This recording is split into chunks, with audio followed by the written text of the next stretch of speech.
There are those people who think that it's rather ghoulish or indeed sacrilegious to dig up the graves of people. I don't look at it that way as long as there is a substantial, justifiable reason for doing so. It is the difference between being a grave robber and being a grave digger. I'm a grave digger. My name is James E. Starrs, and I am a professor of forensic sciences at the George Washington University.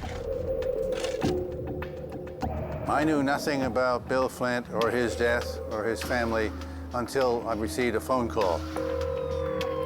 It was quite clear from the records that Bill Flint was a marked man. You're not too popular around here. That's why I'm in town to take care of you. How? I'm gonna kill you. Coming to kill me? That's right. Two different people connected to his former wife, with whom he had been in a custody dispute over their child. We used to tell him he was like a cat with 9 lives. He was shot twice. He survived it. He was bludgeoned his head and survived that. When that didn't work, they called a hitman. What I need. He and his brother-in-law wanted a professional to do it. He was dead serious and very determined. I mean, he come to do business, and that's what he wanted done. Bill Flint was a unique person. He was kind, he was loving. I loved my father very much. Loved his family very deeply, particularly his daughter. He was my best friend. A friend of ours called and said that Bill had died. I was just told that it was a heart attack, and I believed that at first. I was sent the autopsy report. It looked to me to be at least inadequate, and worst, sloppy. I think that there was foul play. I think that he was murdered. I made my decision to go forward with a thorough investigation of this case, including an exhumation, because I was of the strong belief that Bill Flint had been the victim of a homicide. I'm the voice for the dead to try to speak for them when they can't speak for themselves. Secrets from the Grave.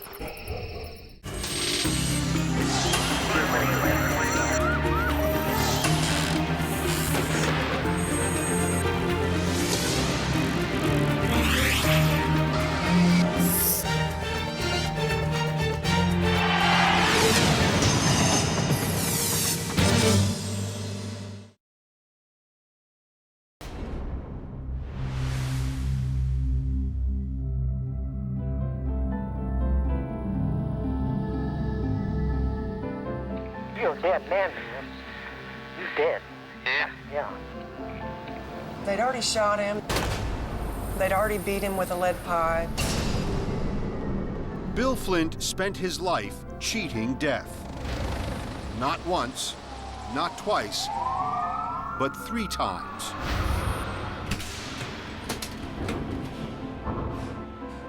The bullet passed through his neck and exited out near his ear. He was beaten all over his head. So many things happened to that guy. I mean, who could survive all of that? His friends say this is a story of how a lot of bad things happen to a really good person. Oh, he was a wonderful man, very good friend. A great person, a friend, and like a brother. He was kind enough to support his friends and tough enough to survive his enemies, right up to the end. It got to be kind of a joke, you know, a running joke with all of Bill's friends and everything, but we knew it was serious at the same time. Bill Flint's life started out simple. He grew up in rural Massachusetts, one of 4 children. His uncle, Tom Gage, remembers him as an easygoing child. What do you see in your mind when you think about him? The happy times we had, you know. I mean, when he was growing up, when he was a toddler running around, and always so happy, always so happy. Bill grew up, moved to Texas, and became an industrial electrician. But he always stayed in touch with his family. When he'd greet you, he'd give you a big hug and say, "I love you." You know, "I love you, Uncle Tom." And that was just his way of greeting. His simple life started to get complicated in 1988. He met Cassandra Smith at Livingstone's church. A few months later, they were married. She probably came on to him as a loving, gentle person or something. And I'm sure that's what he was looking for, someone like himself. According to Bill's close friends, Liz and Tim Engeldow, the true love of Bill's life arrived a year later, his daughter. Oh, he loved her to death. He was a great father. Hi, Daddy. He brought her with him to work all the time on the weekends and stuff, you know. Took her to dance, took her to the Girl Scouts. Bill's daughter asked us not to use her real name. We'll call her Jane. What sorts of things did you guys do together? He took me to a few circus shows, and we would go to the beach or something. Just like hang out and stuff, and just like drive around and talk. You loved your dad, didn't you? Yes, he was my best friend. But not long after Jane was born, Bill and Cassandra's marriage was in trouble. The couple started seeing Larry Deutsch, a marriage counselor. Well, in the beginning, it seemed to work okay. Honey, tell me you love me. Let me put it on camera. Daddy loves Mommy. Bill and Cassandra seemed to be coming together a little. But it just seemed that way until December of 1993, when Bill Flint learned, to his great surprise, that he and Cassandra were divorced. What was his first clue that he was divorced? Well, when the sheriff showed up at the door to escort him off the property. That's a good clue. Yes. Very good clue. That's right. Cassandra Flint not only pursued a divorce without telling her husband or her marriage counselor, she got one. She did that, I don't want to say sneaky, but she did that behind... I think you do want to say sneaky. Behind our backs. Neither Bill or I was aware that she was going for a divorce. Okay, I'm coming. According to Betty Yarter, the Texas country lawyer Bill eventually had to hire, Bill never knew a divorce trial had been scheduled because the court only had an old address for him. And this happened to be his old work address, which he no longer worked at. Bill's absence from the courtroom cost him enormously and set in motion a battle that would rage for the next 7 years over their daughter. Cassandra claimed that Jane, when she was 2 years old, had told her Bill had molested her. Did you believe that? No, sir, I didn't. Did you ever believe it? No, sir. Without Bill there to defend himself, the judge believed Cassandra's charges, granted her a divorce, and ordered that Bill Flint could have only supervised contact with his daughter. Did you talk to Bill after these charges were made against him? He denied them.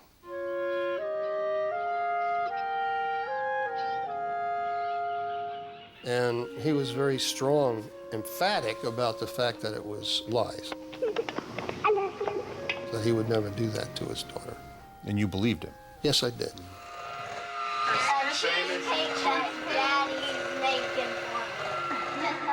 And when the abuse charges were presented to a grand jury, it refused to indict Bill. Which doesn't happen in Harris County, especially where sexual assault of a child is concerned. I mean, it just doesn't happen. Even though Bill Flint had been cleared of criminal charges of abuse, the accusations were still on the books in family court. And just as Bill started fighting those charges, trying to win unsupervised visits with his daughter, Cassandra made her next move. She says he threatened to kill her. Cassandra didn't just say Bill tried to kill her, she pressed charges. In the state of Texas, it's considered a terroristic threat. So he got arrested? That's right.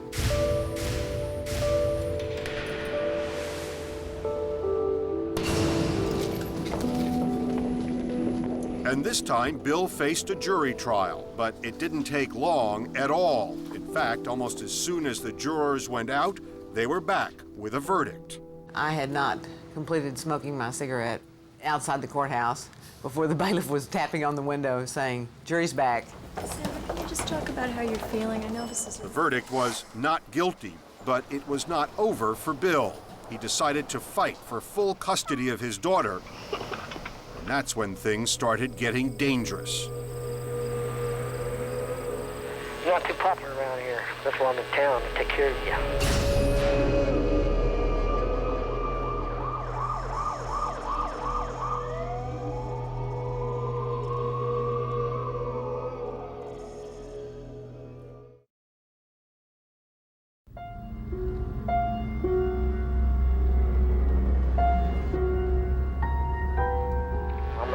kill you. Coming to kill me? That's right. Bill Flint's life was being threatened by his ex-wife's brother, Ralph Smith. I got a 9mm. Oh, yeah? And a knife will do it. If that don't do it, my hands will. Am I supposed to be scared or what? It was the first of several threats from several people. Bill was frightened enough to file a complaint with the police, claiming his ex-wife Cassandra had also threatened him, saying he wanted it documented in case anything happened in the future. So he kept a real close eye and was real careful about who he was with. And watched over his shoulder all the time. A month after he filed that complaint, he headed out the door for work and into an ambush. Well, I heard him get the garbage and go out the front door, and about maybe 2 minutes later, I heard gunshots. And I looked out the front door, and here's Bill out here on his knees. Bill's landlord, Howard Hester, says even as Bill lay bleeding on the ground, he wasted no time identifying his attackers, Cassandra's brother, Ralph, and the new man in Cassandra's life, Charlton Andrus, whom she had married just 4 months earlier. He was hollering, "Charlton Andrus and Smith did this to me. I want to make sure that you know who did this to me in case I die." The guy was in just horrible condition. He had lacerations all over his head from being beaten. Detective Kevin Chrislip was amazed Bill Flint was still alive after being attacked and shot. A bullet had missed Flint's spinal cord by just 2 millimeters. The bullet had passed through his neck and exited out near his ear. When he recovered, Bill Flint told a television reporter he was sure his ex-wife was behind the shooting. There's no doubt in my mind. Her brother and her husband came to do it, and there was somebody driving the car. Despite his suspicions, Bill never saw Cassandra that morning. When the police went looking for her brother, Ralph Smith, he had vanished. And when they found her husband, Charlton Andrus, he denied everything. But then Detective Chrislip got a call from Charlton's own daughter saying he had confessed to her. He finally admitted to her that he had in fact shot Mr. Flint. And Charlton's daughter said something else about Cassandra. She reluctantly signed an affidavit saying her father, quote, told me that Cassandra had not seen anything because she was 2 blocks away, but he also told me that she knew what he was going to do to the guy. You think his wife was involved? I believe everything that we investigated pointed to the fact that she was. Still, there wasn't enough evidence to arrest Cassandra, but police did have enough to arrest her husband, Charlton Andrus, for attempted murder. And when they showed up to bring him in, Cassandra gave them more than enough reason to take her to jail too, on a different charge. I walked up to her and she slaps my hand down. And I said, "Don't put your hands on me, get out of the way." Cassandra slapped Lieutenant Susan Clifton a second time and both women fell to the ground. Clifton tried to arrest Cassandra, but it wasn't easy. And when I hit the ground, all of a sudden I felt that it was rather warm, and I realized that before we hit the ground, she had urinated, and I'm trying to get out of the puddle of the urine and handcuff her at the same time. It would be fair to say you were not having a great evening. No, I wasn't. Charlton and Cassandra were both taken into custody and charged. Cassandra with resisting arrest, Charlton with attempted murder. Within a couple of days, they were both released on bond. Despite the charges he was facing, Charlton Andrus was allowed to move back into the house he was sharing with Cassandra and with Jane, whose father he had just been accused of trying to kill. Bill was determined to get his daughter out of that house, but once again, he was blocked by those molestation charges Cassandra filed 4 years earlier. We got a happy book for you. Even though he had never been indicted, he was still being asked if there was any truth to the abuse charges. No, there's not. And Bill was convinced Cassandra was turning his daughter against him. Hi, Daddy. We were having good phone conversations. Hi, Mom. Her mom just cut it off. And then Jane started to leave messages, very disturbing messages. I don't like you. I hate you. I don't want you in my life, and I mean it. Goodbye. Bill was convinced Jane was being told what to say. The beginning of the recording, there was another voice in the background that said, whispered lightly, "Okay, it's recording now." This is the one you molested. I want you out of my life. It's very obvious that the conversation was coaxed. It's just sad for a child to be either brainwashed or fed these things. But there was some good news. Police had finally caught up with Cassandra's brother, Ralph Smith. He was charged and convicted of attempted murder. I hit him in the pipe. He's halfway through his 16-year prison sentence. You hit him that hard? How many times did you hit him? About 3 times. You hit him with that steel pipe, that... Yeah, on the head, yes, I did. While he admits his role in the attack on Bill, Ralph to this day will not implicate his sister, nor will her husband, Charlton Andrus. I'm here, and I'm telling you, she wasn't there. She wasn't there. Was she in the neighborhood? Because I was there. You were there? Yeah. Yeah, I know. Did Cassandra have anything to do with that attack on Bill Flint that morning? Did she ask you to do it? No. Who asked you to do it? Her husband. Do you remember what he said to you? He basically said that we need to go ahead and teach this guy a lesson and like beat him up. Cassandra was never charged with Bill's attack, but she was tried for resisting arrest. Murphy Classing prosecuted her. Well, this was the only defendant that I ever prosecuted that I was actually concerned would retaliate at the end of the case when she was found guilty. Against you? Against me.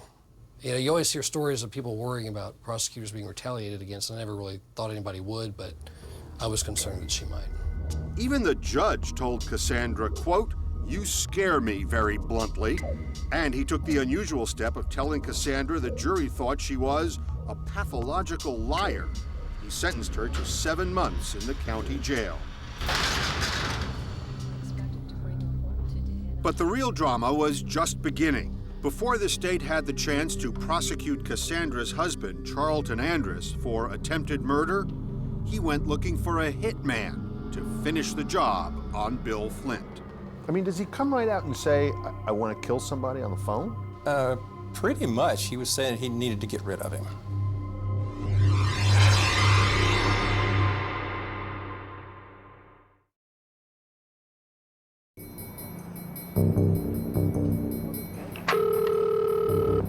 Hello. Charlie. How you doing? What's going on, dude? I'm over here in criminal court. Cassandra's husband, Charlton Andrus, learned the hard way that finding a good hitman can be tricky. Totally trust this guy. He's real secretive with what he does. He'll do it for $3,000, but it'll be real clean, won't be sloppy or nothing. Sadly for Andrus, the contact he was phoning from the courthouse hallway was taping the calls and turned everything over to the district attorney. He'll be wearing a red short-sleeve Marlboro shirt.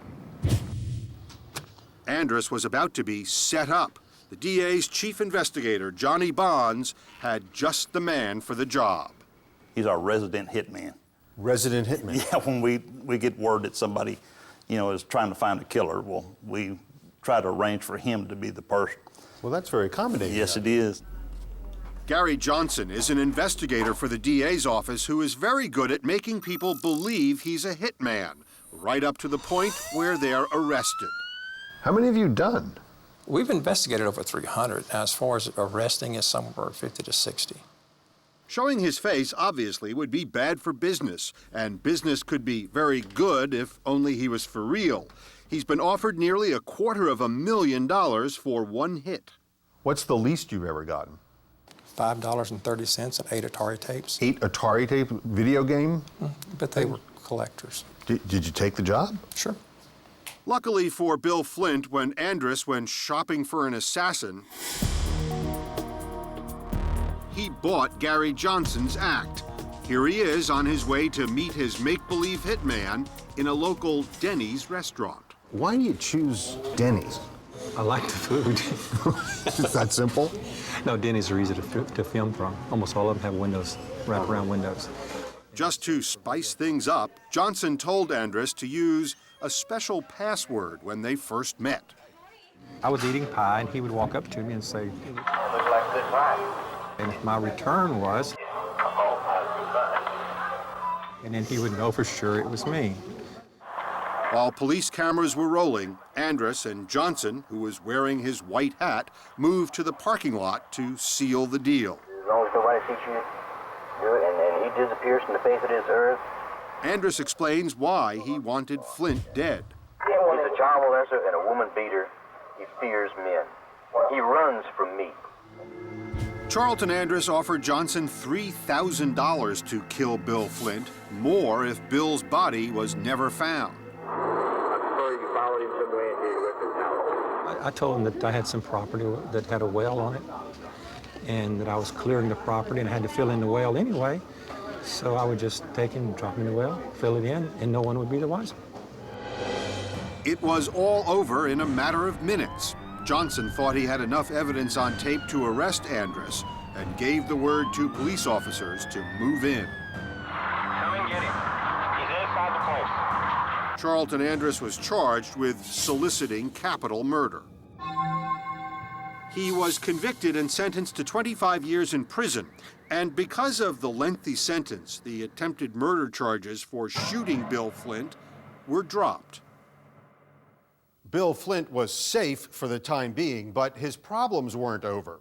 Since Cassandra now had a criminal record, Bill hoped he would finally get his daughter back. But this time, a judge said both parents were unfit and explained to Bill there was still no evidence to clear him of those old molestation charges.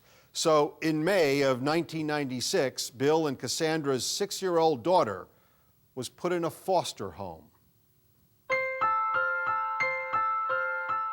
What did that do to him? It hurt him deeply. Hurt him very deeply. He just kept fighting, but I'm sure it was aggravating, you know. Bill told a reporter back then that he was hurt, but still hopeful. I know that there'll be a day when my daughter comes and sees me, and I'll be able to present the facts to her and show her that I tried and did the best I could, and that was the outcome. 5 years after Bill's battle for his daughter began, a new judge ordered a psychologist to review the custody case. This time, the psychologist said Bill would be a better parent. So the judge finally awarded Bill full custody of Jane. He would help me sell my cookies and stuff, and like he would go to some of the meetings and just like help out with the troop like any way he could. Jane now says her mother made up the story about Bill molesting her and talked her into accusing her father when she was younger. I just remember like my mother always like saying that he did abuse me and stuff, and so I thought that it was true, but after living with him, I know now that it wasn't at all. Because? Because he just wasn't the type of person that would do that. You loved your dad, didn't you? Yes, he was my best friend. That's the best part, isn't it? Yeah. About a year after Bill Flint had been reunited with his daughter, he cheated death once again. Bill was working for electrical contractor, and marine light fell 70 feet. Broke his neck and broke his arm. And This was after he'd been shot. That's after he'd been shot. After they went to a hitman. Yeah. And then a light fell on him. Yeah. This time, everybody believes it really was an accident. And then I started calling him the Miracle Man. He wasn't meant to die. That's how I felt. He wasn't meant to die at that time. While recovering from his injuries, Bill had difficulty finding work. And then, at the end of 2001, Bill Flint got in touch with a man he had met about 20 years earlier, Joel Brock. Brock gave Bill a job at his real estate appraisal company, and shortly after that, he moved in with Bill.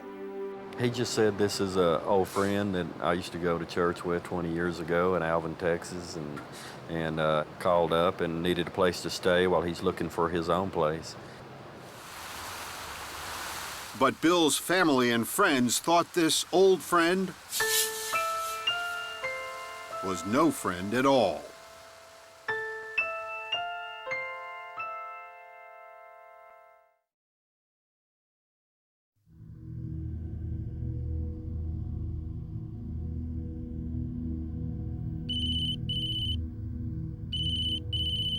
Hey, Cassandra. Well, I don't want anything from you except my daughter, which isn't yours, to take from me. He was always looking over his shoulder. If a car backfired, he would jump. After 3 brushes with death, it's not surprising Bill Flint was suspicious of everyday life. He would watch his house before he left. He would watch his rearview mirror if he was driving. And then, on the morning of May 3rd, 2002, he went to appraise a house for Joel Brock. And at the age of 44, Bill Flint faced death again for the last time. It was an abandoned house. He had just started measuring it from the notes that we found. Bill was last seen alive when he rushed into this pizza joint, desperate for help. Witnesses told investigator Johnny Bonds and Flint's friends what happened. He came in, they could tell he was in distress. Sweating profusely. Asked if he could use the restroom. And they heard him go in there. They think he threw up. Came back out and he fell on the floor. He asked for water and then asked for the water to be poured over his body because he felt like he was on fire. Then he went to convulsions. His feet were climbing up the wall. And he blacked out, passed out, and they called an ambulance. An autopsy determined that Bill Flint had clogged arteries and died of a heart attack. But his friends and family, who remembered the ugly custody fight and the previous attempts on Bill's life, didn't believe it. When you heard that Bill had died, do you remember what your first thought was? I thought he was murdered. Yeah, I feel like he was murdered. I know in my heart something happened to him. So what do you think happened to your dad? I'm not really sure. I think that there was foul play. What kind of foul play? I think that he was murdered. It was the way he died that troubled them at first. Witnesses told investigators he was clutching his stomach, feeling like he was burning up. Now, that's not a heart attack. What is that? To me, it sounded like being poisoned. Well, why didn't you believe at the time that Bill Flint just had a heart attack? Happens all the time. The history of attempts on his life. I mean, there have been 2 prior attempts to kill him. And then, after Bill's death, his family says the behavior of his roommate, Joel Brock, also seemed odd. After Bill was buried in New England, Bill's mother was given temporary custody of Jane. Come and sit on Grandma's lap for a minute. But Brock, by many accounts, seemed very anxious to reunite Jane with Cassandra. He was calling the family 2 and 3, 4, 5 times a day saying she needs to be with her mother. It's ridiculous. It's ludicrous. Joel Brock says he never told anyone where he thought Jane should live. I didn't choose one side or the other. But Bill's friends and family wondered whether Cassandra and Brock were secret allies and whether he could be part of a deadly plot to help Cassandra get her daughter back. I came here today basically to prove that I had nothing to do with his death because I never talked to Cassandra. They thought that she and I were in cahoots. In fact, Brock says he hadn't even spoken to Cassandra in 13 years, not since Bill married her. I don't believe that I've ever in my lifetime called Cassandra, ever. He says that if Bill's death was a murder, he had nothing to do with it. Brock said the same thing under oath at a custody hearing. You can look me in the eye and tell me you had nothing to do, nothing at all to do with Bill Flint's death. Absolutely. And I would have done anything to keep him alive if I had an opportunity. Because? Because he was my friend. And to this day, Brock says, he mourns his lost friend. It hurts me now. I lost a friend. You're emotional right now about this. Right. You were that close to him? Yes, I was. 2 years after Bill died, there was no real evidence of foul play, but the doubts lingered, and Johnny Bonds wanted answers. Were you suspicious? Oh, yes. Yes, I was suspicious. But I told him that this absolutely had to be ruled a homicide before we could really do anything. Law enforcement officials have done all they can, so they've turned to one of the few men left who can help. Tomorrow morning, Professor James Starrs, who's world-renowned for solving some of the toughest cases, will come here and start digging for answers. What is it about this case that attracted you to the middle of nowhere in Massachusetts? In Texas, the Houston chief investigator called me and asked me if I would look into this. Professor Starrs is a forensic scientist who studied the case and was bothered by what he considers hurried findings from the first autopsy. He believes Bill Flint might not have had a heart attack, even though his arteries were clogged. Was Bill Flint's heart healthy, in your opinion? The coronary arteries were not healthy, but the heart was healthy. Was there any evidence of any damage, any muscle damage in the heart? No, nothing in the report of the first autopsy. Starrs is prepared to exhume Bill's body because he believes strongly there could be vital evidence in Bill's grave. So strongly, Starrs is putting his money where his mouth is. May I be rude and ask you who's footing the bill for all this? I'm paying the bill right now. You're paying the whole bill? I'm paying the whole bill. 2.5 years after Bill was buried, the exhumation begins. Top is intact top. It's an eerie scene in this isolated graveyard.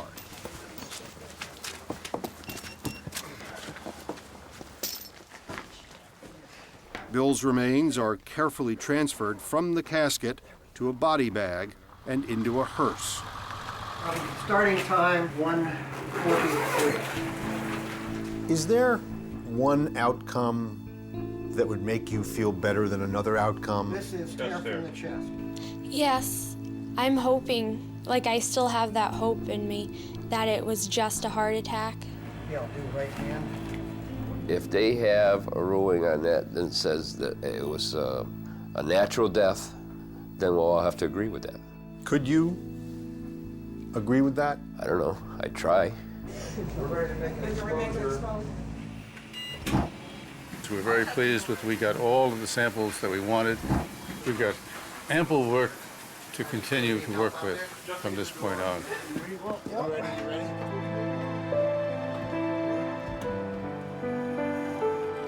They've done all they can here. It will be weeks before there are any answers, and until then, the pressure is on. If they come up with nothing, then I'm going to close this investigation. This is it? This is it. But when Professor Starrs studies Bill's x-rays, he finds something not included in the autopsy report. So you think they just missed it? I think they missed it, absolutely.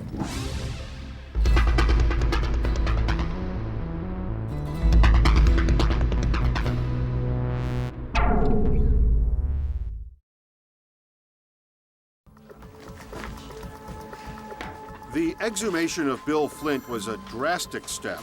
2, 3. But his family and friends wanted to find out what really killed him. I just want there to be like an ending for it, to find out one way or another like what happened. My sister needs badly to have closure on this, and his daughter needs closure. I think you kind of do too. I mean, oh, absolutely. You're still certainly very emotional about this. Certainly. You miss your nephew. We all miss him. We all miss him. They believe he might have been poisoned. Well, I gotta say he looks somewhat older than the reported age of 44 years. It is the first thing the experts look for when they perform this second autopsy. What's your wish list in this case? My wish list was everything. Toxicologist Bruce Goldberger asked for as many samples of Bill Flint's tissues as possible. So we have heart, spleen, brain, and liver. We have fingernails. We have fluid from the coffin. He'll look at them for traces of poison. Well, we'll look for hundreds of different types of drugs. After weeks of testing, Goldberger could find no evidence Bill was poisoned, but he still can't rule it out because Bill's remains weren't preserved well enough. Are Bill Flint's tissue in good enough shape for you to say that he was not poisoned? No, definitely not. The poison theory might not pan out, but Stars has a new theory. He's discovered new evidence, and it is tantalizing. The rib fractures. We have, from the x-rays of the chest, indications that he, Bill Flint, had suffered fractures of 3 ribs on the right side. Stars believes Flint's ribs were broken before he died, but he needs another specialist to confirm that. No callus. These are recent acute fractures. Dr. Gil Brogdon is one of the leading experts in reading these types of x-rays, and he believes the ribs were broken shortly before Bill died. No signs of healing. No signs of healing. I think this is a fresh fracture. It could be stomping, could be a baseball bat. The kind of thing that he could live with for a while and say to his daughter, I've got this pain in my side. No, I think these are new. Stars says the fractures were too low on Bill's rib cage to have been caused by CPR, and he believes an injury like this is severe enough to kill someone through what's called a pneumothoracic reaction. It's like pulling the trigger of a gun. The broken ribs can puncture a lung, which can cause fluid to build up, putting pressure on the heart and causing a heart attack. Could he have broken the ribs by accident? Could they have been broken after he died? You know, I don't see there's any chance at all that this could have occurred except from a very forceful blow to that area of his chest. There was nothing in the first autopsy report about broken ribs. And when Bill Flint stumbled into that pizzeria the day he died, witnesses say he never mentioned being attacked. But it sounds like you're really sort of pushing for this to be a murder, or not pushing. I'm pushing for a conclusion that I can live with. I would be out of this entirely if we could find clear evidence that it was not murder. I'm still in it, and I'm in it up to my mucklucks. Stars wants to run a few more tests before writing his final report. But based on his findings so far, he believes there is enough doubt about Bill Flint's death for Johnny Bonds to begin a real investigation into whether Flint was murdered. To continue this investigation, I need a definitive ruling that this was a homicide. So you going out to reopen this case? No. What are you doing? I'm wrapping it up. I'm probably going to close this case. That's it? That's it, unless some new information comes forward. The Houston Medical Examiner is also waiting for some new information. He's willing to consider making a change in the official cause of death if he finds real evidence of homicide in Starr's final report. When you get into cold cases, the mentality on the part of investigative people is always the same. We want the smoking gun. I don't have a smoking gun that I can give him. Are you satisfied that you know what killed Bill Flint? No, I'm not satisfied, but I don't have anything to work with. After Bill's death, Cassandra Andrus was asked under oath at a custody hearing if she had anything to do with it, and she swore she did not. Cassandra was living about 3 hours away from Bill, and Charlton Andrus had an airtight alibi. At the time Bill died, he was in prison for trying to have him killed earlier. They both refused to talk to us on camera. With Bill gone, Cassandra once again asked for custody of Jane, who was then 12 years old. But Jane told the judge she was scared of her mother, so she was allowed to stay with Bill's mother, and at age 15, she's still there. She's doing great. She's doing great now. I'm a cheerleader, and I go to school, and I'm a freshman now. I just want to stay where I am and, like, stop moving around.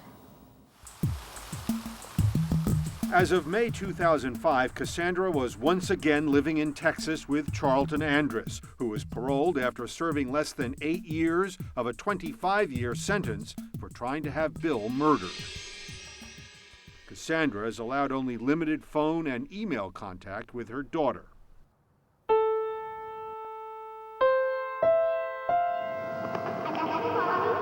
She still is my mother, like, no matter what. And I still love her. In spite of everything, Jane holds out a daughter's hope for some kind of future with her mother. What kind of relationship would you like to have with your mom? Like a regular mother-daughter relationship. Do you miss her? Yes, I miss my mom. But I try not to think about it, and I try to just like keep going. But I do want like an ending for this, so I can like live a normal life.